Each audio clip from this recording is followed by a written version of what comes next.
sulfate-free product means that the word sulfate does not appear on the list of ingredients, and that's basically it. For practical purposes, we're talking about the INCI list, the International Nomenclature for Cosmetics Ingredients list. And if sulfate does not appear in those INCI names, then it's a sulfate-free product. If I go to the PCPC website and search the INCI database for ingredients containing the word sulfate, I get exactly 350 INCI names. And so there's a load of stuff there. The ones we're mainly concerned with are things like SLS and SLES, ALS and ALES, right? Sodium lauryl sulfate, sodium laureth sulfate, and the corresponding ammonium salts. There's a few others like sodium tridecyl sulfate and the former paraths, 1215 and 1213. And what makes a product a sulfate is the SO3 group is attached to the hydrophobe, if you remember our tadpole motif, via an oxygen, via one of the oxygens. That's an ether linkage. That makes it a sulfate. If the SO3 is attached via the sulfur atom, then it's a sulfonate. So there's a well-established market niche where consumer products companies are advertising things like shampoos as sulfate-free. So why is that? As far as I can see, there's two reasons. Reason number one is that sulfates are supposed to be irritating to the skin. Now look, they're surfactants, and surfactants by their very nature are going to be defatting to the skin. We all know it's formulation dependent in terms of how the actual product, the finished product, the consumer product, performs. But if we go to the Cosmetic Ingredient Review website, there's a very handy table there, which I will link to in below the video. But if we go to that website and look at some of the information associated with sulfates, and I'm reading here now, it says here that sodium lauryl sulfate, SLS, is classified as SQ, which means safe but with qualifications. And in the comments it notes, and I'm reading, sodium lauryl sulfate and ammonium lauryl sulfate appear to be safe in formulations designed for discontinuous, brief use, followed by thorough rinsing from the surface of the skin. In products intended for prolonged contact with the skin, concentrations should not exceed 1%. So that's for SLS and ALS. SLES, no issues, no qualifications. Sodium tridecyl sulfate, no qualifications. Parath sulfate, no qualifications. But that is what they say in the Cosmetics Ingredient Review literature for SLS. So that's number one. Number two, sulfates are supposed to cause dyed hair to fade more quickly than the non-sulfate containing products. That myth, and it is a myth, has been debunked by some very good work carried out by the Good Housekeeping magazine.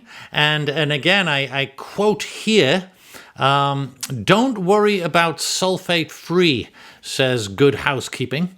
The GH Beauty Lab color-producing shampoo tests showed that sulfate-containing shampoos can actually perform better than sulfate-free formulas at preventing color fading. So again, I'll link below the video here. And then the analyst, the author of this article goes on to say, the overall formulation of the product is more important than the absence of any single ingredient. I think we all know that, but it's good to see that out there in what is, I believe, the mainstream media. Good Housekeeping. So overall, it's a consumer marketing thing. It is what it is. I'm not condoning it or supporting it, but it is a niche. And so let's talk about how you formulate to get products into that niche. Instead of sulfates, you can use a bunch of other different surfactants, and I'll list some of them here. AOS, alpha-olefin sulfonate, alkane sulfonates, sulfosuccinates, acethionates, torates, alkyl glycerol ether sulfonates. Yes, they all have the SO3 group, right? But they don't contain that magic word sulfate in the INCI name. There's also things like sarcosinates, betanes, amphoacetates, amphipropionates, APGs, of course, alkyl polyglucosides, sucrose esters, on and on, biosurfactants. All of these things you can formulate with to get products that don't contain sulfates and don't contain the magic word sulfate in the INCI name. Yes, but how do you actually formulate? So what I could do here is I could give you a few sort of example formulations, but what I would prefer to do, and I encourage you to do, is to visit the Potion AI website and use their incredibly useful tool. I've talked about this a lot on these podcasts, and honestly, if you're not using Potion AI now, I don't know what else I can do, but go to the site, and what we're going to do in this following video is I'm going to take you through how I got to look at some sulfate-free ingredients and then looked at some formulations that you could build using those ingredients that are kind of like what are on the market right now. So let's take a look at Potion AI. Put sulfate-free surfactants suitable for sulfate-free shampoo.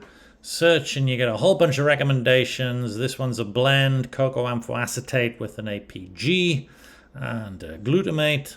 Here's a taurate. Here's another blend with a betaine and an APG, amphoacetate, APG from BSF, a blend of a couple of amides and an acethionate, and so on and so on. There's loads of ingredients. Okay, so that gives you some idea of the ingredients that could be used in actual retail shampoos. And then if you actually switch the search to searching for the consumer products, you see here, search for sulfate-free shampoo, cost effective. So let's go down, take a look, find a name we recognize. Here's a matrix one. You can view the ingredient list. Water, see, water, sodium, AOS. So there's the key ingredient there. They got some betaine, some other stuff. Whole ingredient list. I saw a L'Oreal one further up. Again, it's got AOS in there. Water, AOS, cocamide, MEA. Actually very similar to the matrix one. Let's stick with the matrix one. So, okay, you've got the INCI list, but what about the formula? Can you get any help with that? You just click on here, deformulate, and then it analyzes the formula and figures out what the likely percentages of those ingredients are. I'm just going to keep talking till boom, here we are. So water 40 to 50%, AOS 10 to 15, goes on down the list, and then gives you the 1% line. There's a bunch of stuff below that. Tells you the ingredients, the function, and you can even get some trade name suggestions. So there you are. Southern Chemicals and Textiles. This provides a blend of AOS and betaine. RD, Indian company, Egg Young. These are all over global suppliers of these different ingredients. Coast Southwest, Colonial Chemical, all my favorite companies up here. Eco Green. So anyway, loads of them. So very quickly, you can get onto this site. You can search for ingredients. You can search for retail products, real life products, and then get some pretty impressive and deep insights into the actual formula and where to get the ingredients from. So rather than me put a bunch of model ingredients and model formulas, I just refer you to Potion AI, and you can have at it in the real world, getting to actual formulations for actual retail products. So I hope you have found that little demo helpful. Okay guys, so that's it. Merry Christmas 2024. Happy New Year 2025. I will see many of you next year, either at the ACI at the end of January or, of course, most importantly, at the 15th World Surfactants Conference in Jersey City, May the 7th and 8th. It'll be huge. It'll be exciting. It'll be informative. It'll be a heck of a lot of fun. I will see you there. Thanks again, as always, for listening.